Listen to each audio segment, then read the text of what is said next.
Hello, everyone, and welcome to this conversation. I'm super excited to be having this discussion today with my new friend, and I feel like my very good friend now, Megan Morris. So Megan Morris is a co-owner of Childlight Education Company, which is a worldwide initiative, and I'll let her speak a little bit about that. The purpose of this conversation is that many of you as students, as new clinicians, are looking for new ways to really allow women to be seen and heard and understood and cared for in our communities. And one of those ways is by becoming a doula. So many of us are interested in pelvic health physical therapy and pelvic health occupational therapy and looking for ways that we can further support women. By having a dual credential as a doula, that may be one of those ways that you can really enter that interpartum space and be along with those women that you're caring for during their journey from pregnancy all the way into their postpartum life.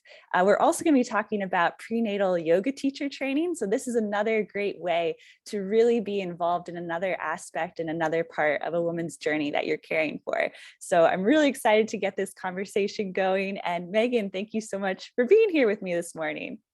Thank you for having me, and everyone watching, thank you for watching. Absolutely. And anyone who's joining us live, please feel free, if you have questions, drop them in the comment section. I'll see them and I'll redirect them to Megan.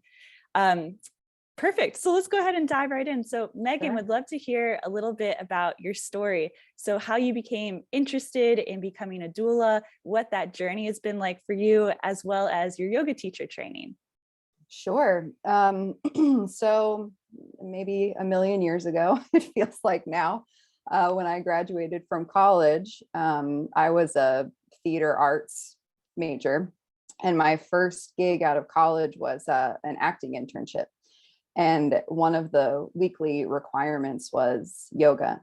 So I had never done it before. And I remember in that very first class, I never thought I would be a teacher of anything because I never thought I was a patient enough person to do that. But I remember at the end of that class, I thought to myself, well, I'm going to have to learn how to teach this because I need to share it with as many people as possible. That was my initial feeling right away. And I also just loved that at the end of class, there was this thing that you do at the end where you just lie there and you don't do anything. Like I had never experienced any kind of exercise where that existed at the end. And I thought, wow, this is something I could really get into because right away I was seeing that balance of work and rest.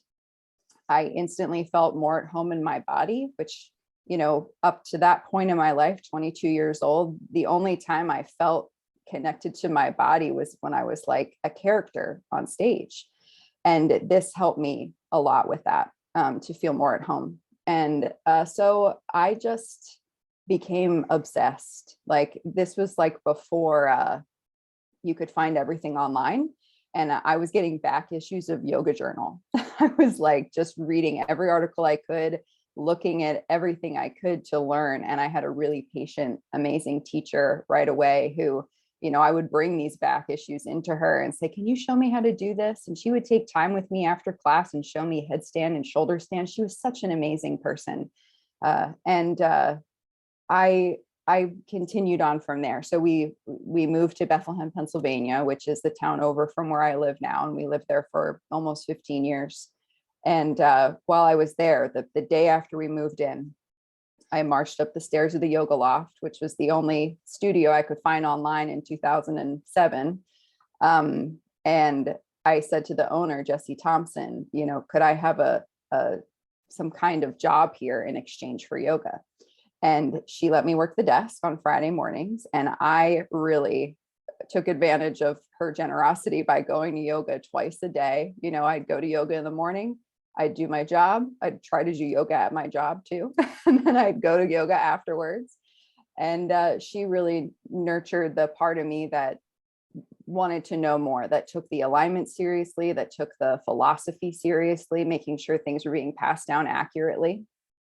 And she encouraged me to take teacher training. So I went through that process. It's a 200-hour teacher training is the standard for most people to learn how to teach yoga to adults. And right after that, the first gig I had was at a day program for women who were in prison. So if they were trying to get out of prison sooner, they could do this day program where they learned like basic things like how to balance a checkbook, how to build a resume. And one of the things that they offered was yoga. And Jesse and I co-taught that. And I remember walking into that class and thinking like, okay, I've got this great sequence. I'm going to teach it. It's all going to go great. And they were like, so not impressed with me. And I remember getting in my car after that and just kind of like sobbing and saying, oh my God, what am I doing? And the next week I came back. I had been studying the chakras, the energy systems here along the spine. And I said, okay, I learned that like if the pendulum swings one way over your body, your chakras are balanced, or, and if they're swinging the other way, they're deficient. And maybe it has to do with this and that happening in your life. And the women just opened up to me. They were like, maybe it's because my partner's doing this, or this is happening with my kid. And, there was a woman in there who had cancer, and it was just amazing how much they started talking to me. And I realized like, this is what yoga is about. It's not about the poses. And I kind of always had that sense, but I didn't know how to bring that into a class. So I felt really fortunate that right off the bat, my first teaching experience showed me that I can teach the poses all day long, but that's one small part of what we're offering here. We're offering a whole lifestyle. We're offering an opportunity to cope with the challenging things that are happening in our lives. And that opened it up for me. So I started getting interested in that part of things. And I started studying with Sean Korn, who is one of like the yoga celebrities out there. And she was doing this big fundraiser. She said, if you raise $20,000, you can go with me to Uganda and we're going to build a birthing center there. And I said, okay, I'm going to do that. So in 8 months, I raised over $20,000 through like 35 events in my community. I got to know everyone around here really well through that, which was cool. And I went to Uganda and we helped lay the brick, dig the wells. We were in it. It was amazing. It was for about a month. And while we were there, a woman in the community had walked 3 miles in labor to have her baby at this center that wasn't built yet. And I was 25 years old. It was my first time seeing someone in labor in person. And she was very internal. She was very quiet during the contractions. And I thought, wow, this isn't the way that it's portrayed in movies. This is interesting, And that really stuck with me. Like after we got home from Uganda, I was having some reverse culture shock. Like I could have ice in my water and we live in these perfect little neighborhoods. And I kind of just wanted to go back to Africa. It's like, I don't feel at home here anymore. I feel very lost. And I felt like I had lost a sense of purpose. So I kind of drifted for a little bit. I was teaching like 14 yoga classes a week, which I would never recommend to anyone because I was burning out. I was getting sick of the sound of my own voice. And then my mom got sick with brain cancer and died. And that was a really tough 15 months of my life. And I'm glad I could be present with her for that. And I didn't have a bunch of other things going on. So in that way, it was good that I could be with her. But after she passed, I got pregnant. And I signed up for a prenatal yoga teacher training. I then had a miscarriage, but I still went to the teacher training. And I'm so glad I did because that opened up my whole world again. I felt like I was back on purpose. After I took that training, I became pregnant again. And now I have my 6-year-old son, Ridge. And when I went through that training, I realized, there's a different way to think about pregnancy, birth, and postpartum that is not mainstream. And I thought I need to revisit becoming a doula again, and I need to focus on pregnancy. And then once I had my baby, I learned how to teach yoga to babies and toddlers, and it all came together then. Then it was very clear to me what the path should be. And that's what I've been focusing on now solidly for the last 5 years is teaching yoga to pregnant people, babies, toddlers, and my doula work, which every single time I see a baby born, it restores my faith in humanity. It's a really beautiful, I cry every time. It's just amazing. Every birth is different. So it's a really interesting job that keeps me on my toes. So, I decided that the doula work needed to happen after Ridge was born, mostly because I wanted the experience of having my own baby before I supported other people. But Julie, I think I said this to you on the phone last week. I would have been better off starting my doula business before I had kids because it would be a lot easier to do this work without having to worry about childcare. So that's like the biggest thing I balance now is I have these two beautiful children, 6 years old, 3 years old. They're so amazing, but it is hard to do my work with them too. So yeah, it's all good, and that's pretty much my story up to this point. Well, Megan, thank you so much for sharing. I knew bits and pieces of your story, but to see it all flow together and to see how much alignment there is, like, Yeah. I mean, it's clear to me, just like it's clear to you, that you're definitely on the right path for you, and a very beautiful one. I mean, you give so much care to our community, and I really appreciate that. So thank you for Thank you. sharing that with us. Yeah. And then also you're the co-owner of Childlight Education Company. So can you tell us a little bit about that company and what your offerings are? Happy to. Yeah. So, after Ridge was born, I was thinking about the doula stuff, and my very dear friend and a person that I worked with at the Yoga Loft, she was also a teacher there, Sally Delisle. We were sitting down for lunch. I said, I don't know what to do next. I want to get back into it. I was having this fierce feeling of like, I want to be the breadwinner for our family so that my husband can stop teaching and start dabbling in the things that he loves. And because he had been a teacher for 12 years in a high school. And she said, well, why don't you write the prenatal training for Childlight Education Company? Or at the time it was Childlight Yoga. And she had been the director of trainings at Childlight Yoga, probably since 2014. The Childlight Yoga has been in existence since 2010. The founder was Lisa Flynn up in Dover, New Hampshire. Lisa was just, dabbling in teaching yoga to her children. And when she went out to look for a children's teacher training program, yoga program, she couldn't find anything. So she thought, I'm going to have to build this myself if I want, to be sharing yoga with children and more people to be doing that. So she was one of the first people in this country to develop a child yoga program. And when Sally signed on, she expanded. So it wasn't just this basic children's training. It became an advanced children's training, yoga for babies and toddlers, yoga for tweens and teens, diverse abilities, trauma informed. It just goes on and on. Now we have such a robust program there. And she's like, well, the next step is a prenatal yoga teacher training, and you should be the one to do it because you've taken several trainings now. You teach it twice a week, for years now. You should do that. And I was like, oh, okay, I guess I could do that.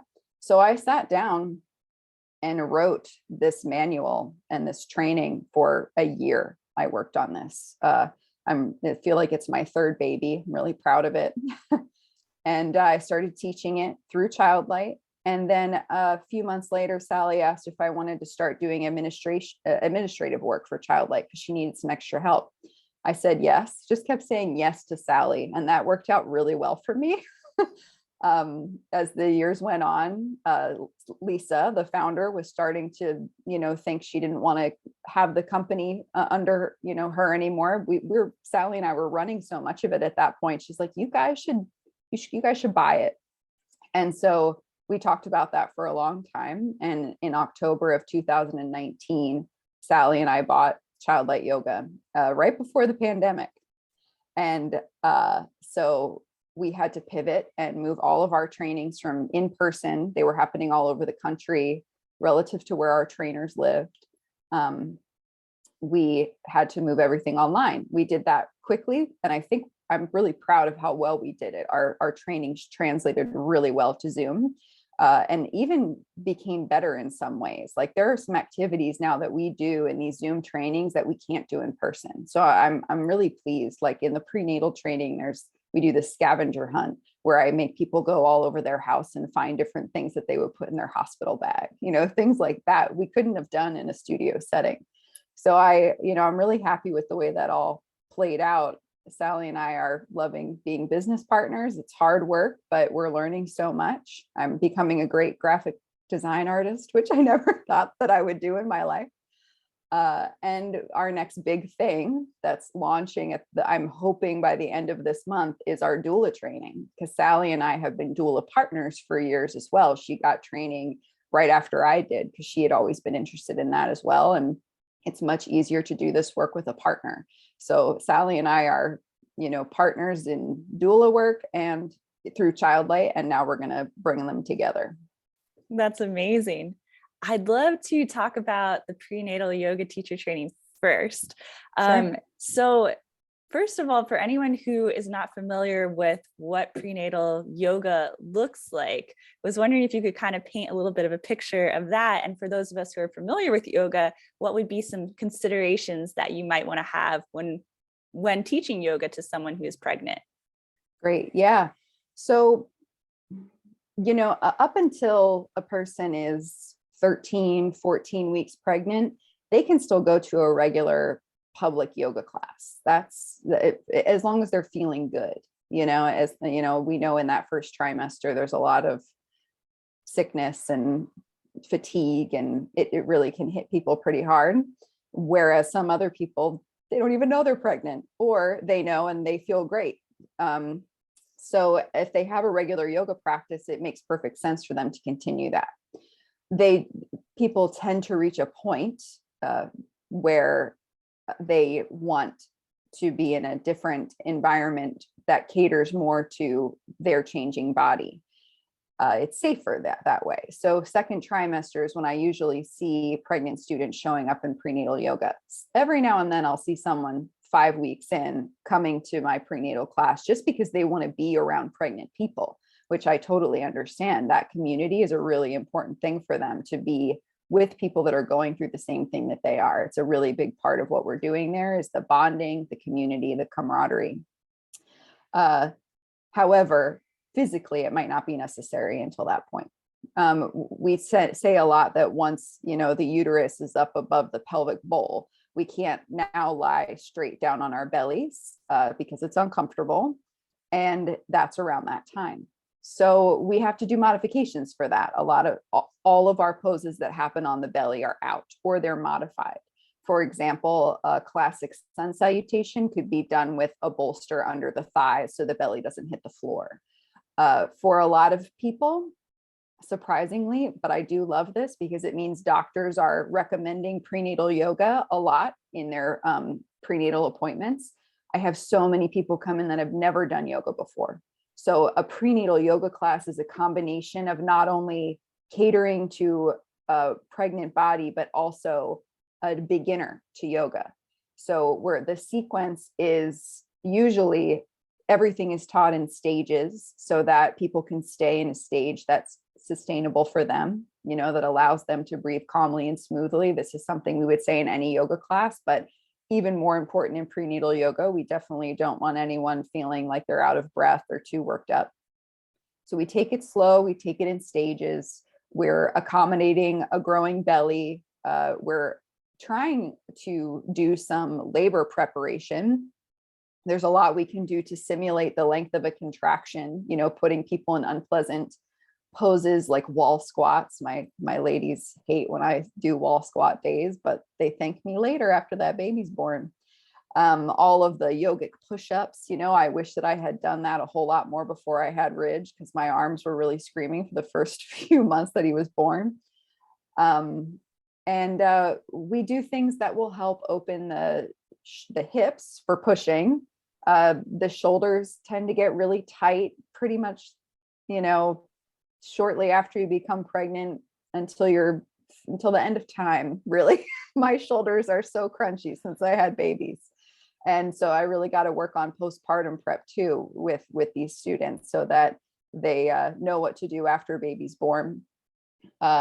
Meditation, visualization, these are all really important things, not only for helping women get through labor, but beyond, when, they might be sitting up for all hours of the night, breastfeeding, bottle feeding, whatever they're doing. They need centering exercises that are going to help bring them back to the sense of who they truly are, because it's easy to forget that. So we're not just talking about physical stuff here. We're talking about the mental, emotional component as well. There's a lot of visualizations that we do around, like, imagining your ideal birth to kind of manifest that. And positive affirmations are a really big part of what we do. Any of your fears, can you turn them around to positives? Repeat that to yourself and to your birth team. there's a lot of intertwining between prenatal yoga and my doula work as a result. I say for people, the three things that I think lead to ideal birth outcomes. And of course, things come up. I totally understand that. But when we're doing regular movement like prenatal yoga, we have a doula who has the knowledge to help us when things come up, and some non-biased childbirth education. So not necessarily geared towards hospital policy, but the whole realm of things that could happen in the room. Then people are better prepared and can make better decisions in the moment and be more level-headed, and their body's ready. Typically when there's a lot of movement through pregnancy and through the birth, baby wants to come out more. So yeah, hopefully I addressed your question. Yes, absolutely. Yeah, very well addressed. Okay. Thank you so much for sharing that. And I love how you were talking about how women who may have never experienced a yoga practice before are coming into these classes because they're looking for community and they're looking for support. And I love that doctors are now becoming more aware of the different services that are available to their clients and can kind of guide them into that direction. And I think that yoga is such a wonderful practice. I'm a little biased. I love yoga. And I love that it's something that is so sustainable, that can be with us through every different aspect of our journey in this life. And I think it's really amazing. I've not seen a lot of offerings for prenatal yoga classes. So I know that there's a big need for more throughout our world. That I say that all the time when I start teaching my prenatal training. It's an 85-hour training broken down into 3 modules. And the foundational training is great because you're learning the safe postures for pregnancy, breathing techniques, how to build a sequence, all that stuff. But there's so much more that can enrich your teaching in modules 2 and 3. And we go into the postpartum, how to do yoga with baby, all of that stuff too, because postpartum yoga is very different from prenatal. In prenatal, we're trying to open everything up, and postpartum, we're trying to close everything back up.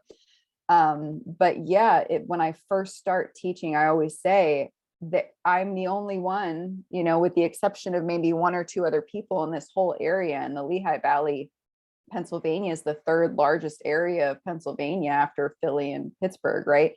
I can't recommend other prenatal yoga teachers because I don't know anyone else that's teaching prenatal yoga consistently. And so we need more prenatal teachers. We need them certified, and we need to make sure they have the knowledge to teach a well-rounded, safe class that is going to offer a lot of additional resources at the end. Being able to say at the end, I'm also a doula. So if you need anything at all, please let me know and I can point you in the right direction. It's not even with the intention to pick up another client, even though that's always great when that happens. It's opening the door to say, hey, if your care provider isn't giving you what you need here, or you're having a hard time finding this resource, I'm going to help point you in the right direction because I'm really invested in this too. I'm invested in your journey and making sure that you feel supported. And that's a big reason why I teach postpartum babies and toddlers as well, because I want them to feel like they have a place to come back to after their baby's born. Everyone's so preoccupied with like getting through their pregnancy and birth in this ideal way, but then they have this baby in their arms and like, what do I do with this thing? I don't know what to do now. And I felt the same way after Ridge. I didn't even know how to change his diaper. I was so glad that my husband had babysat for years and he could help me with that, And I thought to myself, this is when people need the most support. And I want to be able to provide that for them. So I've got a lot of women coming back who are opening up to me and saying, I think I'm dealing with some postpartum depression. My pelvic floor feels weird. I don't know what's happening there.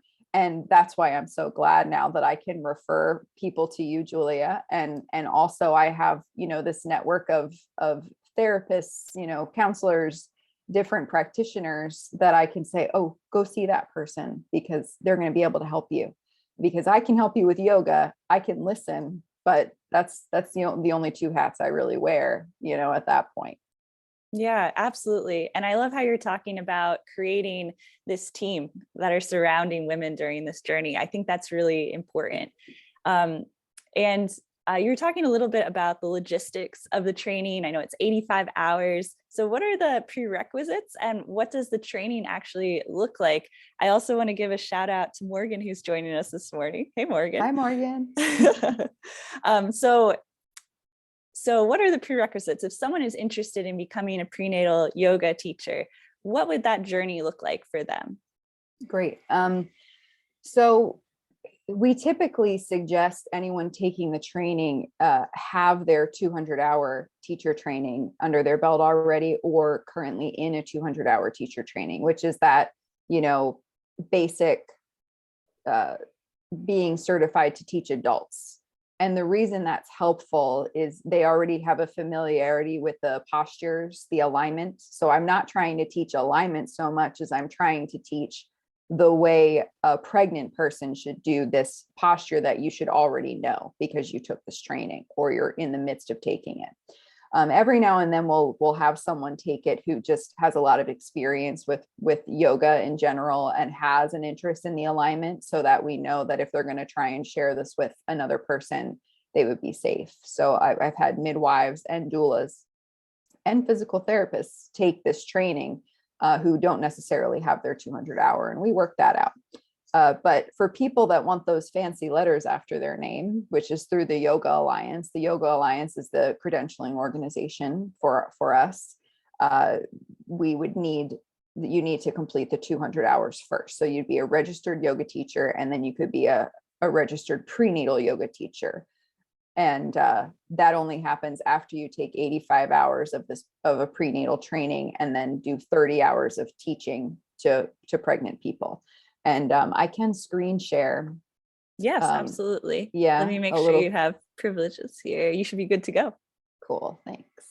So this is our class or trainings page. So you can see, like, we've got our 95-hour children's school, 85-hour prenatal school, the 200-hour school as well. So some people take things simultaneously with us. We also have a yin yoga training. And then here's the whole list of all these children's trainings that we offer, which is the beginnings of Childlight, and you get to see how everything has expanded. But I'll take you into the prenatal page because this will break down all the things that we offer without me trying to remember it all. So module 1 is 25 contact hours, and this is what we're covering. So, it's essentials, anatomy, asana, postures, sequencing, teaching beginners, because as you know now, it's an important part of what we do. Theming for these classes, visualizations, meditations, chants, breathing techniques, vocal toning. That's a really important part of moving through labor, is not being afraid to make sound and to know how to make sound effectively, so that things move along and you don't move into that stage of pain versus suffering, right? Mm-hmm. Pain is a natural part of childbirth. And when we can accept that, we're going to be okay, we need to move through this pain, then things go well. Vocal toning really helps with that, so we don't move into the realm of suffering. Managing expectations around pregnancy and birth is a really big part of what we talk about. Yoga philosophy says we can practice for the sake of practice without an attachment to the outcome. We can't control the outcome, so we need to manage our expectations. We can prepare, we can do everything that is within our control to prepare for this, and then we need to surrender the rest. Do your best, surrender the rest. I say that a lot. We talk about the sharing of birth stories. Pregnant people should really be surrounded by positive stories. I know that there are a lot of negative stories out there, and I'm kind of disappointed that when a pregnant person goes out into the world, their coworkers, their friends and family are telling them horror stories about their own birth. I would much rather, while you're pregnant, that you're only hearing positive stories. You can hear the negative ones afterwards if you want, but we need to keep this positive. And then, talking about pregnancy symptoms, concerns, questions, and myths. There's quite a few that are fun to discuss. Nutrition, just to expand your offerings. I teach a workshop where we do prenatal partner yoga for an hour, and then we do a half hour of nutrition, which is really fun for everybody and very informative. There's yoga practices throughout where I have people put in their pregnant bellies so that they are more aware of how they're moving. through the practice, and they also get to practice teach. So there's a lot in that first module. And then module 2, like I said, we go more in depth with everything. So there's a whole childbirth education course that I take people through, adaptations in a non-prenatal class, although that comes up a lot in the module 1 as well. Prenatal yoga nidra, which is like yoga sleep, so that you can start to lead people through relaxation techniques that are really extended. Like you can talk for like a half hour or an hour during yoga nidra while people rest. Essential oils discussion, prenatal partner yoga, teaching without props, addressing mixed levels, mixed bellies, advanced sequencing and themes. You see, it just keeps going on and on. And then module 3 here is really fun because we get to talk about Ayurveda, which is one of my favorite topics. We talk about trauma-informed teaching, which is really important with this population, important with everyone, but there's a lot to know there. We talk about infertility because I do have a lot of women coming into my class who became pregnant through different fertility treatments. So it's important to have some knowledge of that as a prenatal teacher. And then we get into the realm of prenatal, postnatal combo classes, and then postnatal work. There's a lot of information on postnatal through the module 3. And then you're all set to be certified. So the certification process is basically you fill out a 30-question exam, open book. You get like a 300-page manual along with the training. So you can go through that manual to complete the exam, and then you teach 3 community classes. You just need to gather a few pregnant women and teach them, and you submit that packet. We give you your certificate, and then you have to do 30 hours of teaching to get the Yoga Alliance credentialing. Otherwise, you're a certified prenatal yoga teacher through Childlight, and we put you up on our website so people could search for people in their area that teach prenatal, and you could get connected with people that way. This is wonderful. I had checked out the curriculum before, and just hearing you go over it again, it is so well done and so expansive. Thank you. I think it's really amazing. And I'm also curious with the directory that you mentioned, can anyone access the directory for Childlight education if they're looking to unite a client of theirs with a prenatal yoga class?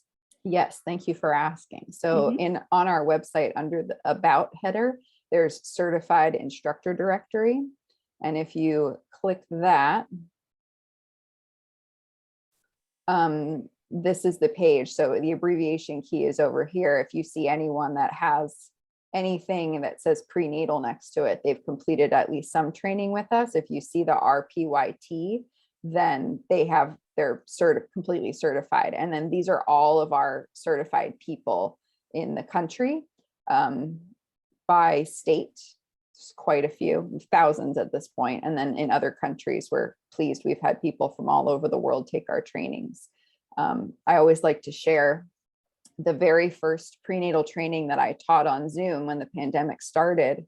I had a woman from Norway recognize a woman from Singapore because they took a training together earlier in the year in Thailand. Oh my gosh. I would never, ever have this pre-pandemic. And that was the first moment for me where I was like, there's going to be silver lining to all of this in terms of our reach and that community expanding and connecting. So that was really cool.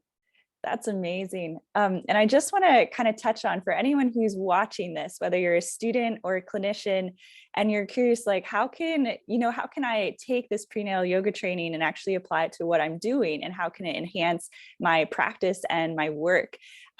So one of the things that I get asked a lot as a pelvic health PT by my clients who are pregnant is, okay, I'm pregnant, so what exercises can I do? What exercises can't I do? Like, they want to know the black and white, cookie cutter, like what's good, what's bad. And for someone who may not have had a lot of exercise experience prior to their pregnancy, for us as clinicians, we're looking for activities that we can get them involved in so that they have that healthy movement, which will help them throughout their entire lives, and especially their pregnancy journey and their postpartum journey as well. And it may be a little difficult, like being like, okay, well, what's available in your area? What would be something that is safe for you, that I know that you're going to get really great care, that you're going to have a community and someone to listen to you and your concerns. And I think that knowing that prenatal yoga classes exist, having this amazing directory, perhaps getting training yourself is a great way to provide those services and that guidance and that opportunity for individuals who are pregnant and asking these questions about exercise. So that's kind of one thing that I think is really important for anyone who watches this. When you're working with clients who are pregnant, who are asking about exercise, go to the directory and see if there is a prenatal yoga instructor in their area that you can unite them with. Many of us are doing wellness consultations online. So we're working with individuals that maybe we can't work with them hands-on in the physical therapy setting, and we want them to have healthy and safe movement practices as part of, their life. So I think another great opportunity is going to that directory or getting training yourself that you can offer to these individuals, whether through an online offering or connecting them in person with services in their area. So a lot of really great things and a lot of really great services from everything that you're talking about from the prenatal realm. And I want to kind of switch over to talking about your work as a doula. So some of us may not know what a doula is or what a doula does. So I was curious if you could start there and kind of paint a picture for us of what a doula does. Sure. So we're birth support people. We don't do anything involved with the medical world. We're not, taking blood pressure. We're not doing exams, nothing like that. We're mental, emotional, and physical support. And I found that the prenatal appointments are super valuable, in some ways, even more valuable than being in the room during labor.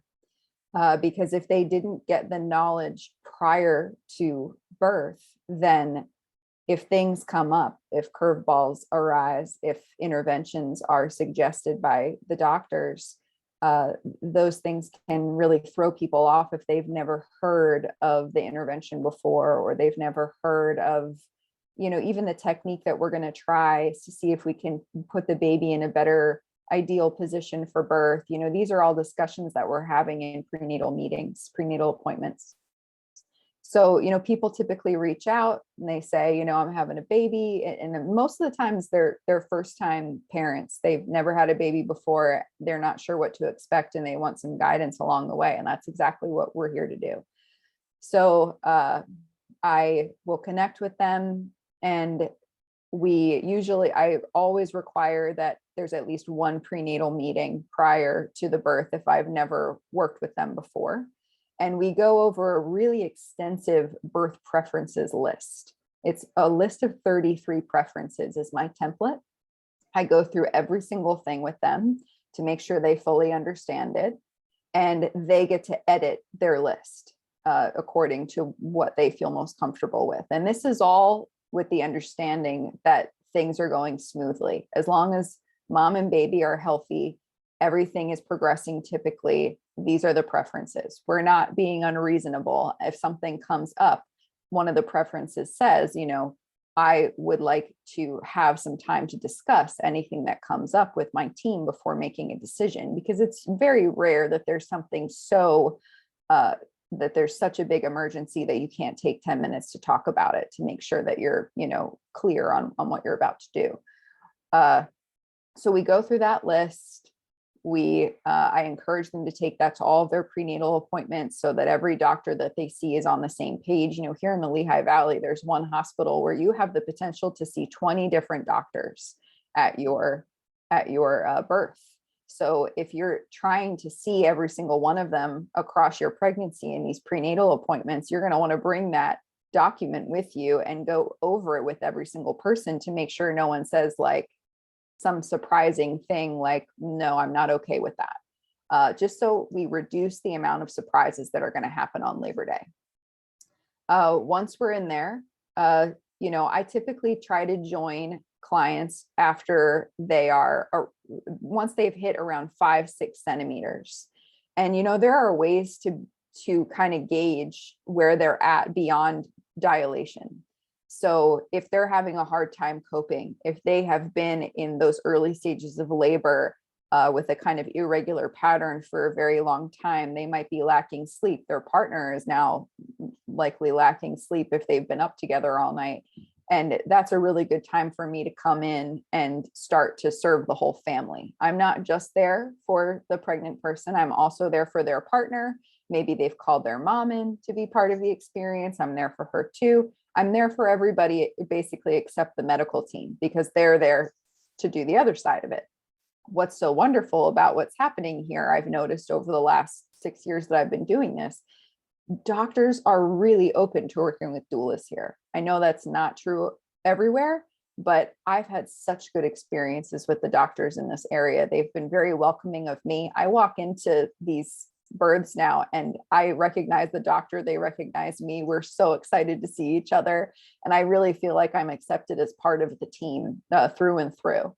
So that's really refreshing. Some women, as I said, will get really internal when they're in the deepest parts of labor, the most intense parts. They're not talking. They don't want to be touched.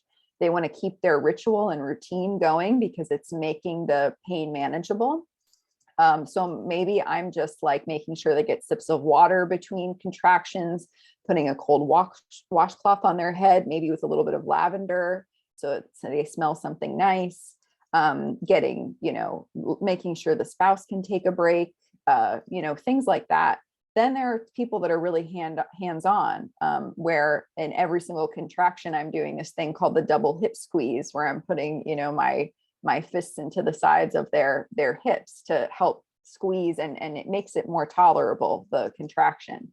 I can press on the sacrum. That can be helpful. General massage. I'm massaging people's feet a lot in between contractions, maybe massaging shoulders, helping them get into different positions, because after a while, you just got to try something new, helping them get to the shower or the birthing tub. I also love doing home births, working with midwives. Things are a little bit more relaxed in that environment, and it's really beautiful to watch. And then afterwards, I'm following up with them. So even if they don't buy a postpartum meeting, I'm still visiting them at least once. I can't help myself because I want to know how they're doing. So we download about the birth, making sure that they feel supported if it was at all traumatic, helping them with resources on where they can go to get help. I do a postpartum questionnaire with them to make sure that, we're screening for postpartum depression and anxiety, helping them with breastfeeding if that was their chosen path, because that's a huge learning curve after baby's born. A lot of people don't think about that, but that's the next big hurdle for almost 3 months. People are working on making that an easier experience. And pelvic floor stuff, as I said, usually, and you said so many interesting things to me last week about how that manifests over time. I learned a lot in our short conversation about that, because it's not my area of expertise, but basically, if someone's saying I'm having pain, I'm having trouble, controlling when and where I pee after having this baby, especially if there's pain during sex, things like that, I'm like, okay, you got to go see someone, because people will just live with it for way longer than they need to. A lot of what I've read is like, it might be typical, but it's not normal, so let's get this resolved as soon as we can. So that's what I'm there for. I'm a kind of a full support person from pregnancy through postpartum, as much as people want me around. Wonderful. I love it. And so this unites really well with anyone who is working with women. So pelvic health PTs, a doula certification. There are quite a few pelvic health PTs in my circle who have doula certifications as well. And I really love how those combined trainings they really come together and they manifest in a beautiful way in order to serve someone throughout their entire journey. So I think that's really important. And I think consistency of care is something that we talk a lot about in healthcare. So being able to be with someone during their pregnancy and maybe doing prenatal yoga with them, and then being able to be in the birthing room with them and be their birthing support, and then caring for them postpartum, like that is an amazing continuity of care. And would be something amazing to be able to offer clients, if you're interested in seeking out some of these certifications. So in terms of getting a doula certification, what does that process look like, Megan? Yeah, so for us, the program we're building is completely self-paced online. Sally and I have been filming a lot of content, just us talking through lessons, and it's a lot of written, a lot of documents to read and respond to. So there's homework assignments at the end of every lesson that you just submit to us. And then at the very end, after you've completed all of the lessons, there's a short certification packet, kind of like the prenatal training, where we have you answer questions. And you'll also attend 3 births and respond to questions that we ask about how that birth went, what comfort measures did you use, how did it go, things like that. And once that's submitted and approved, you get your certification. So you can say you're a certified doula. And then one of the best resources that we've found is doulamatch.net, where people go on there and search for doulas in their area. I've received a few clients through that. But, you know, just like anything, really, word of mouth is so very powerful that so many people that have come to me were either they found me through the prenatal yoga class that I teach, or another doula referred me because they're booked up, or they're just, you know, they're asking other people in the community who's a doula. And thankfully, I'm starting to get tagged on these things in mom groups on Facebook. You know, it's all just, you know, working out that way, really, that the clients kind of just started pouring in right, you know, around the 3-year mark. Once the word got out that this is what I was doing, things really slowed down during the pandemic, and now they're spiking up again. Like I feel like I have someone contacting me every week about doula services, which is amazing, which means more and more people are becoming interested in what a doula can do for them. And you know, there are times I went to the dermatologist a few weeks ago and said I was a doula, and the doctor didn't know what that was. I was like, wow, you've never heard of a doula? And I got to tell her about it, and it made me wonder, like, wow, but you know, there's still plenty of people in the world that have no idea what this is and how it could help them. So the word is getting out. It's very exciting. And what you're saying about being a pelvic floor specialist in combination with being a prenatal yoga teacher and a doula is like the complete package. You know, everyone can just go to one person for all of their needs, which is so cool. I agree. Absolutely. I feel like maybe I need to become a PT now. I know. I'm like, well, I'm signing up for your doula certification as soon as it's up and running.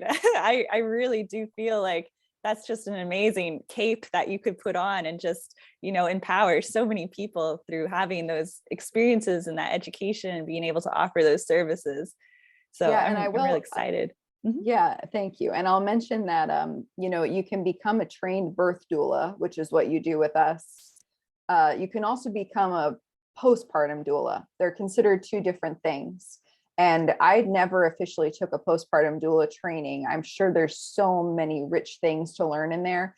I'm kind of the doula that shows up for that first postpartum visit, does the birth download, offers the resources. And then if they want me to come back for more visits, it's basically me holding the baby while they sleep, or clean up a little bit, or take a shower, or just sit there and stare at the wall because they need to. You know what I mean?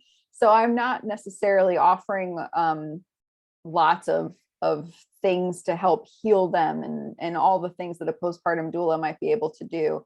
I'm basically there for baby care so that they can take care of themselves. Yeah, awesome. I feel like there's so many more things that I want to ask you about, Megan, and talk about. Like, I would love to hear stories of like clients that you've worked with and just a variety of birth stories and experiences that you've had. So maybe we should do this another time. That would be really fun. I would love to have way more discussions with you. I think you're a wealth of knowledge, and I'm just so grateful and thankful for your time. So for students who are like, this sounds amazing, like I want to know more about the prenatal yoga teacher training, I want to know more about the doula training, where can they find this information? How can they get in contact with you? How can they start their journey? Yeah, well, I think you can definitely contact me. I'm on all the social platforms as Megan Ridge Morris. Ridge is my maiden name, named my son after my maiden name. So you can find me there on Facebook, Instagram. On Instagram, I'm the Yogini Doula.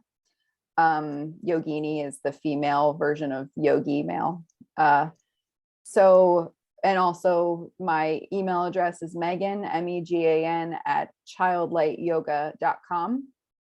But I would really suggest signing up for our mailing list on Childlight. I think that's the best way to stay up to date on what's happening with the doula training and the prenatal training, because I don't send out a personal newsletter anymore. It's because I do the Childlight newsletters, and that takes up plenty of my time.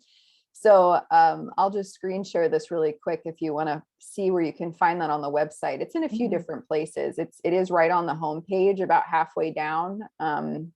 So I'll just take you there. It's also on the contact page, which is another way to find me. But if you scroll down a little bit on our homepage, it's right down here with join our community, sign up for our newsletter. And when you, oh no. Well, let's see. I don't know what that is. I'll look into that. It'll be fixed by the time you go look. Absolutely. Or under contact. So I'll check that out.